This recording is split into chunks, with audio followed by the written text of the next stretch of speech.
We have a question from Matt.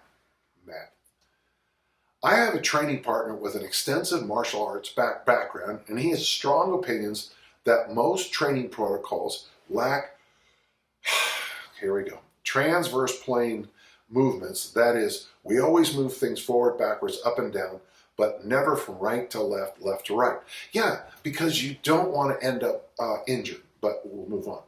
I believe I heard you speak on anti-rotation movements, Pavlov's press. We don't do those. And of course carries, but I would like to hear your thoughts on my training partner's position and whether you see value in incorporating things like single arm swings, dead stop, kettlebell cleans and snatches, etc., for a quadrant 3 athlete. Well, Matt, you certainly can disagree with me, and I'm fine with that. I don't like rotation in the weight room.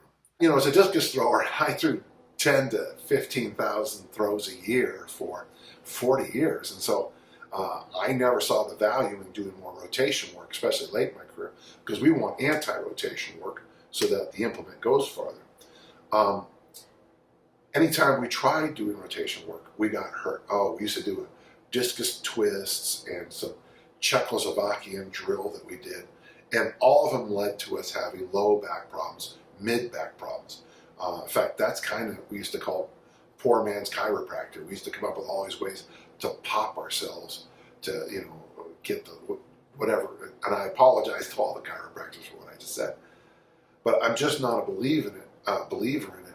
Certainly at certs, I teach the one-handed swing because I have to. And obviously, we like the one-handed clean. And of course, you have to snatch one-handed, I think. But I'm just not a big believer in that. And I know I'll go to different workshops and some people hang their hat on it. But